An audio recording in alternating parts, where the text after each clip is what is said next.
বুঝলি খোকা, সামনের পূর্ণিমাতে বাবাজিকে আসতে বলে দিলাম।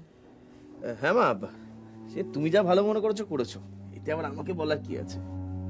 আমি যা মনে করি সেটা তোমাদের ভালোর জন্যই করি খোকা। আর তোমার বলার আছে বই কি? তুমি আর তোমার বাবা তো সারাক্ষণ বিশ্ব জয় করে বেড়াচ্ছ, সময়ের বড্ড অভাব তোমাদের। বাড়ির লোকেদের জন্য তোমাদের সময় কোথায়? না মানে মা, গেল বার গুরুজির জন্মদিনে তোমরা কেউ ছিলে না। বাবাজির সামনে লজ্জায় আমার মাথা কাটা যাওয়ার জোগাড়। এবার আমি আগে থেকে তোমাদের সব কিছু জানিয়ে দিলাম। আমি কোনো বাহানা শুনতে চাই না। পূর্ণিমা আসতে এখনো 18 দিন বাকি আছে। সেদিন তোমাদের অফিস কাচারি সব বন্ধ, যজ্ঞ আছে, তোমাকে লাগবে। মা আমাকে লাগবে? হ্যাঁ, বৌমাকেই মূল দরকার, কিন্তু বাবাজির আদেশ, পুত্রলাভ যজ্ঞে সন্তানের পিতার উপস্থিত থাকাটাও প্রয়োজন। এই সামনের পূর্ণিমাতেই আমি পুত্রলাভ যজ্ঞ করব মনস্থ করেছি। ভয় পাওয়ার কোনো কারণ নেই, যা ব্যবস্থা করার আমিই করব। তুমি শুধু উপস্থিত থেকে ধন্য করো। না মানে মা, এই যজ্ঞ করে কি কিছু? আমার যা বলবার বলা হয়ে গেছে, তুমি এখন টিভিটা চালিয়ে দিতে পারো। মা, আপনি কি এখন একটু চা খাবেন? আমার জন্য তোমার কষ্ট করার দরকার নেই বৌমা, আমার চাটা শান্তি করে দেবে। তুমি বরং নিজের দিকে একটু নজর দাও। খোকার চাটাও তো শান্তি করে দিতে পারতো। তোমাদের যত ন্যাকাপনা। যাকে বাবাজি যে সমস্ত বিধিনিষেধ মেনে চলতে বলেছেন সেগুলো মেনে চললেই হবে। শান্তি, শান্তি, আমাকে এক ঢোক চা করে দে তো।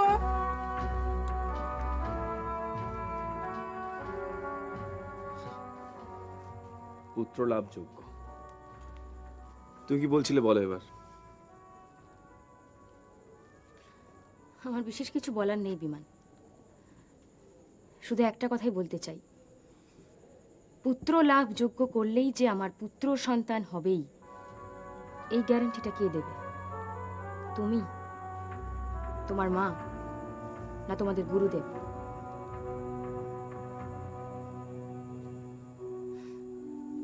যাকে টিভিটা খুলে নাও, তোমার সিরিয়ালের সময় হয়ে গেছে।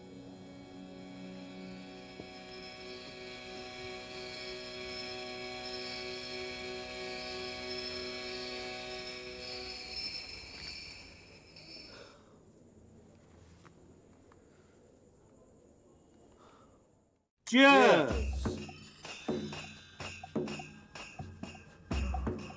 ব্যাস, মহাভারতের যুদ্ধ শেষ, ধর্মের জয়, অধর্মের বিনাশ। Yes, Jagadish Babu, you are absolutely right. But coming to think of it, আমরা কিন্তু সোসাইটির উপকার করছি। ধর্মের কাজ তো বটেই। ধরুন এই যে হিউম্যান লিভস, মানুষের শরীরে নানা অঙ্গ প্রত্যঙ্গ, যেটা নিয়ে আমাদের কারবার, এটা তো মানুষেরই কাজে লাগে। আরো ডিপলি ভাবতে গেলে আরো ডিপ আছে। অফকোর্স। আচ্ছা জগদীশ বাবু, এই যে গণেশ মান্নার ছেলেটি, এর আইডেন্টিটি কি? লক্ষ্মীকান্তপুরের একটা চাষির ছেলে, তাই তো? তার কিডনি গেল কার শরীরে? সোসাইটির একজন এলিটের শরীরে। এবার আপনি বলুন যে সোসাইটিতে কার প্রয়োজন বেশি, একটা চাষির ছেলে না এলিট ক্লাসের? অভিজিৎ বাবু, আমি দেখছি গ্লাস হাতে নেই আপনার চুরির অবস্থা। দেখুন, ওই চাষির ছেলে গণেশ মান্নার কিডনি কার শরীরে ফিট হলো সেটা আপনি জানছেন কি করে? Very simple, very simple. Kidney কেনবার জন্যে টাকার প্রয়োজন। কার হাতে টাকা আছে? বড় লোকদের হাতে। কি হলো জগদীশ বাবু, একেবারে স্পিচলেস হয়ে গেলেন? ইয়েস স্যার, এম আই রং? मैं बोलता कम लेकिन सुनता ज्यादा। एंजॉय। শোনানোর কথা তো অনেক কিছু আছে স্যার। জগদীশ বাবু, আপনি সব ব্যাপারে বড্ড বাগড়া দেন। আমরা এতদিন পরে একটা ঝঞ্ঝাট থেকে উদ্ধার পেয়েছি, সেলিব্রেশন চলছে, রিল্যাক্স করুন। তা না করে আপনি ঝুড়ি ঝুড়ি কমপ্লেন নিয়ে বসে আছেন। তা কি করবো বলুন দেখিন। দেখুন, গণেশ মান্নাকে হাফিজ করে প্রেরণাকে তো এই যাত্রায় বাঁচানো গেল, কিন্তু আমার গলায় যে মাছের কাঁটাটা বিঁধে আছে সেটা নিয়ে ভাবছেন কি? अरे जगदीश बाबू प्रॉब्लम क्या है? সমস্যাটা তো একটাই স্যার। দেখুন স্যার, স্পন্দন থাকবে, প্রেরণা থাকবে, আমার থানাও থাকবে, কিন্তু ওই থানায় যতদিন ওই ধর্মপুত্র যুধিষ্ঠির থাকবে ততদিন তো প্রবলেমও থাকবে। বিজনেস তো এখানেই শেষ নয় স্যার। কিছু মনে করবেন না স্যার, নেক্সট ফেজে ইচ্ছে করলেও কিন্তু আমি কোনো রকম হেল্প করতে পারবো না। আমার চাকরি নিয়ে টানা হাজরা পড়ে যাবে। इंस्पेक्टर देवेश बाबू का बात कर रहे हैं क्या? বাবু? ফুহ! ওই স্কাউন্ডারটাকে আপনি বাবু বলে রেসপেক্ট করছেন? জানেন ওই গণেশ মান্নার কেসটা সামলাতে আমাকে কত রকম লাফড়া পোহাতে হয়েছে? আমাকে ওই লালবাজার পর্যন্ত নিয়ে গিয়ে হাজির করেছে, আমাকে সাসপেন্ড করার জোগাড় করে দিল। सस्पेंड बात तो नहीं। জানি স্যার, আপনার ছত্রছায়া থাকলে ওসব কিছু হবে না। আমি তো জানি যে ঝড় পশ্চিমবঙ্গে আছড়ে পড়ার কথা, আপনার কথায় সে ঝড় বেঁকে বাংলাদেশে গিয়ে ঢুকবে। কিন্তু স্যার, তবুও তো যদি বলে একটা কথা আছে। আজকে অগ্রহায়ণে আমার মেজ মেয়েটার বিয়ে ঠিক করেছি, তারপর सर वो जदी लेकिन ये सब मेरे हाथ में छोड़ दीजिए। अरे अभिजीत बाबू, जगदीश बाबू का ग्लास खाली हो गया, देखिए রাইট। सब ठीक हो जाएगा। आप क्या सोच रहे हैं? कांटा क्या सिर्फ आपके गले में फंसा हुआ है? রাইট। ওই দেবেশ বাবুর জন্যই আমার প্রেরণার সর্বনাশ হলো। ওর প্রোটেকশনে মন্দিরা আমার চোখের সামনে থেকে ছেলেগুলোকে নিয়ে চলে গেল, আমি টুটো জগন্নাথের মতো বসে রইলাম। এবার যদি একটা অর্ডার আসে, কিছু করার থাকে। প্রেরণা কিরকম খাঁ খাঁ করছে। कभी कभी रेस्ट भी जरूरत है। सांप को देखा है क्या? एक बड़ा मेंढा को भी निकालने के बाद शांत बैठा रहता है, शांत। दिखने से ऐसा लगता है कि वो सो रहा है, लेकिन असल में वो उस शिकार को बचा रहा है। তার মানে আপনি বলছেন যে ডাইজেশন পিরিয়ড শেষ হলেই এদিকে নজর পড়বে? चारों तरफ नजर पड़ेगी। नक्षत्र राय, मंदिरा देवी, दिवेश बाबू, सबको दिखेगा। बट नॉट नाउ, थोड़ा टाइम लगेगा, धीरे। सबसे पहले नक्षत्र राय। स्पंदन में वो रहने से मैं कैसे रहूंगा? सबसे बड़े कांटा मेरे गले में फंस गया जगदीश बाबू। सोचिए मत, मस्ती कीजिए। अरे अभिजीत बाबू, दारू को मिट्टी में गिरा देंगे क्या? সরি।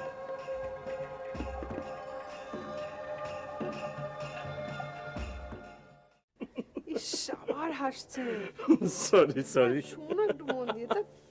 সরি আমি মানে তোমার এই প্ল্যানিং শব্দটা শুনে না আমার কেমন হাসি পেয়ে গেল। কেন? প্ল্যান প্ল্যান আর আমি ওই বাবারে আচ্ছা আচ্ছা, তোমাকে কি নিজেকে মানে ভীষণ আনপ্ল্যান্ড মনে হয়? এত বড় একটা অ্যাডভার্টাইজিং এজেন্সির এক্সিকিউটিভ, তা সত্ত্বেও আনপ্ল্যান্ড? না, আমার মানে এটা কোনো কেরামতি নেই, ওটা জাস্ট একটা তুক মানে লেগে গেছে। আসলে কি জানো, মানে যখন কলেজে ভর্তি হতে গেলাম, আমি আর্টস নিয়েছিলাম, তো বাবা তো মানে কিরকম বিরক্ত হয়ে আমাকে বললো আনপ্ল্যান্ড ছেলে, আনপ্ল্যান্ড। তারপর যখন রেলের ভালো চাকরিটার কল লেটারটা পেলাম, তো সেটা ইগনোর করে এই অ্যাডভার্টাইজিং এজেন্সির চাকরিটা নিলাম। মা, সে কি অবস্থা, মানে ছেলের মতিভ্রম হয়েছে, আরো কত সব। না, আনপ্ল্যান শব্দটাও তোমার মতো বলেনি। না ঠিক আছে, তুমি আমাকে এই যে প্ল্যান বললে না, মানে এটা ফাটাফাটি, মানে থ্যাংক ইউ থ্যাংক ইউ। তুমি কি প্রমাণ করার চেষ্টা কি? করছো? কি প্রমাণ করার চেষ্টা করছো? আমি কিচ্ছু প্রমাণ করার চেষ্টা করছি না, ওকে?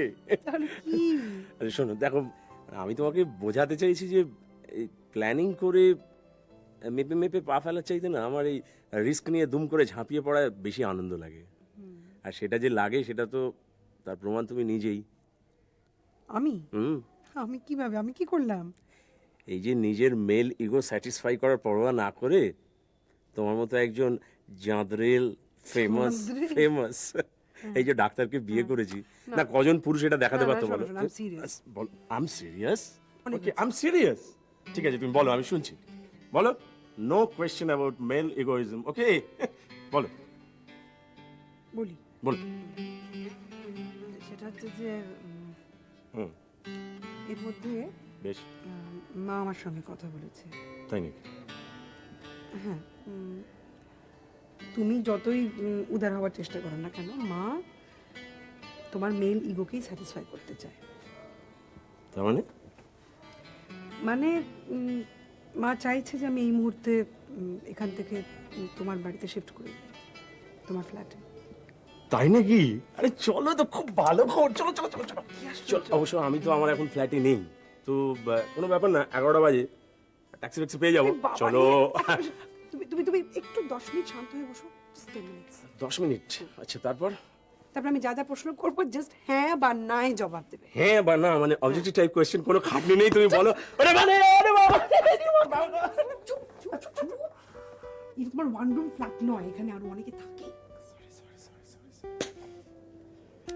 তাহলে চলো, আমার ওয়ান রুম ফ্ল্যাটেই চলে চলো। কি? কি? এটাই তোমার আসল ইচ্ছে। হ্যাঁ, মা ঠিকই বলেছিল। আচ্ছা, তুমি সত্যি সত্যি আমার ইচ্ছেটা জানতে চাও? এতক্ষণে তো সেটাই জানার চেষ্টা করছি। বেশ, তাহলে তাহলে চলো আমরা বাকি জীবনটা একসঙ্গে কাটাই। মানে বলতে পারো এটা আমার লাস্ট ডিজায়ার। আমি জানি একটু ফিল্মি শোনাচ্ছে কথাটা। অনেক কায়দা করে ঘুরিয়ে নাক দেখালে। বেশ, তাই হবে। তোমার বাড়িতে কি থাকবো তো? জয় হোক মেল ইগো, জয় হোক। কিন্তু মুশকিল একটা আছে জানো তো, মানে আমার ওইটুকু ফ্ল্যাটে আমরা এতজন ধরবো কি করে বলো তো? কেন? মানে এতজন বলতে কি বলছো? মানে এতজন বলতে আমি, তুমি, বান্টি, পৃথা, তোমার মা। তুমি মার কথা ভাবছো? না, আমরা বলতে কিন্তু আমি আমার আর তোমার কথা ভাবিনি, আমি সকলের কথাই বলেছি। তাহলে তাহলে কি? তাহলে আমরা এখন এই ফ্ল্যাটেই থাকছি, কারণ এখানে রুম বেশি, সুযোগও বেশি। সুযোগ মানে? বুঝতে পারলে না?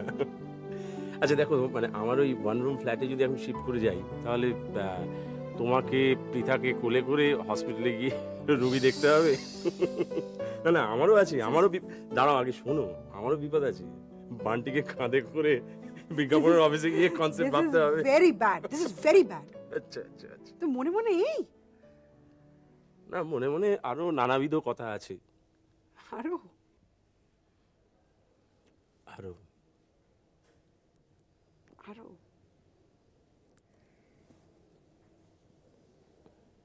আরো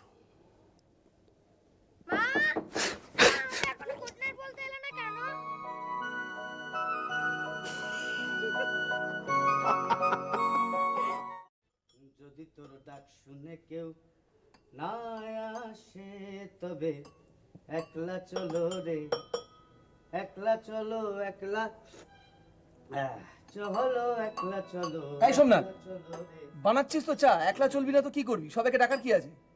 প্লিজ গানটা বন্ধ কর। না আসে তবে একলা চলো রে। তুমি যদি আমাকে এই কথাটা বলো, তাহলে আমিও কিন্তু তোমাকে একটা কথা বলতে পারি। নাও চাটা ধরো, মুখটা তোলো। তখন থেকে মুখ বুঝে কি কাজ করে যাচ্ছ বলো তো? কি বল বল বল। আচ্ছা রঞ্জনদা, আমরা ছোটবেলায় সমাজ বিজ্ঞান পড়েছি না? সমাজ বিজ্ঞানে লেখা ছিল মানুষ হচ্ছে সমাজবদ্ধ জীব, অর্থাৎ কোনো মানুষকে একা থাকতে নেই। বসে আছি পথে, বড় ফাজিল হয়েছিস না? গান গে যত ভাবি ভুলে যাব।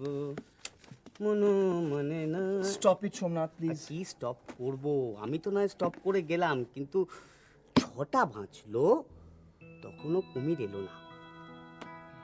তারপর 7টা বাজলো তখনও কুমির এলো না। তারপর 8টা বাজলো তখনও কুমির এলো না। তারপর 9টা বাজলো তখনও কুমির না, 8:30টা বাজলো তখনও কুমির এলো না। তুই থামবি? নিজের চরকায় তেল দে। আমি তো নিজের চরকায় তেল দিচ্ছি, আমি না কিন্তু- বুঝতে পারি না যে আমি তোকে কেন প্রেরণা থেকে নিয়ে এলাম। হ্যাঁ, এটা তুমি একদম না রাবিশ। রাবিশ কাজ করেছো, কিন্তু মন্দিরা দিয়ে এরকম একটা রাবিশ কাজ করছে কেন? ও,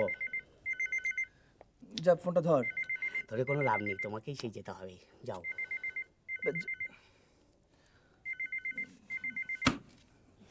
দেখবি অন্য কারো ফোন।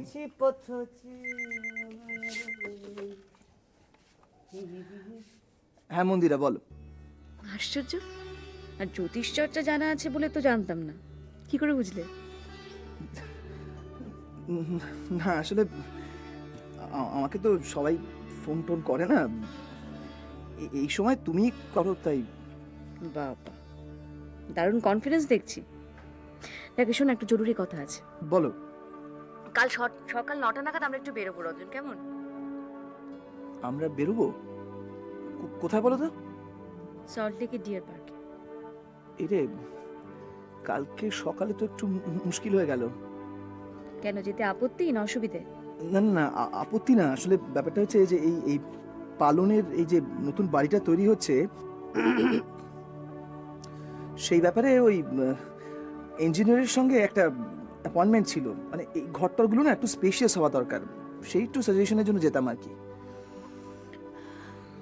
বুঝতে পারছি, পালনের ঘর বাড়ি নিয়ে চিন্তা করতে করতে রাতের ঘুমটা নষ্ট হচ্ছে। আমি বলছিলাম যে পালনের জন্য দুশ্চিন্তা করার আরো কয়েকজনকে অধিকার দেওয়া একটু উচিত নয় কি? সে তো 100 বার। ছি, এভাবে বলছো কেন? না, বলছিলাম কালকে আমার সঙ্গে যাওয়াটা একটু জরুরি ছিল। ভাবছিলাম তোমাকে নিয়ে যাব, তাই। কি দরকারটা একটু খুলে বলো তো। বারাসটেক ফোন করার পর অ্যাট লাস্ট ওয়েলফেয়ার অফিসারকে ধরতে পেরেছি। উনি কালকে অ্যাপয়েন্টমেন্ট দিয়েছেন। তাই নাকি? আরে এটা তো দারুণ নিউজ। আরে এটা আগে বলবে তো। এক্সেলেন্ট। শোনো শোনো, মানে আমাদের তো সবকিছু রেডি করা আছে, পেপার টেপার সব প্রডিউস করে দাও, আমি কাগজপত্র সব পাঠিয়ে দিচ্ছি। ও তুমি একাই ম্যানেজ করতে পারবে, কোনো ব্যাপার হবে না। শোনো, 1,00,000 টাকা যদি বেরিয়ে আসে তো নাথিং লাইক ইট। সেই জন্যই কালকে তোমাকে আমার সঙ্গে যেতে বলেছিলাম। সল্ট লেকের ডিয়ার পার্কে কোনো হরিণ নেই রঞ্জন। এনিওয়ে, কালকে আমি একাই যাব, দেখি কনভিন্স করতে পারি কিনা। এই দেখো, আমি কি তাই বললাম?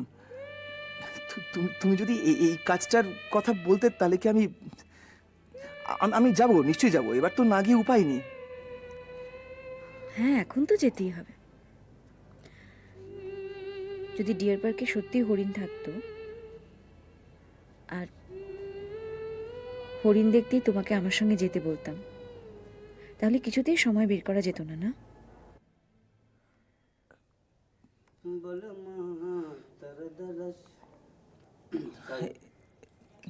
এই কথাটার উত্তর আমি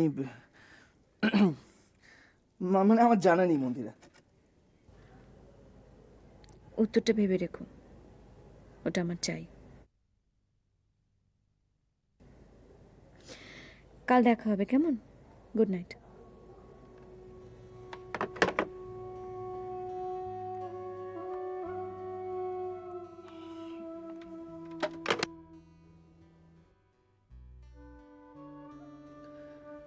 বসে আছি পথ চেয়ে, ফাগুনের গান গে, যত ভাবি ভুলে যাব।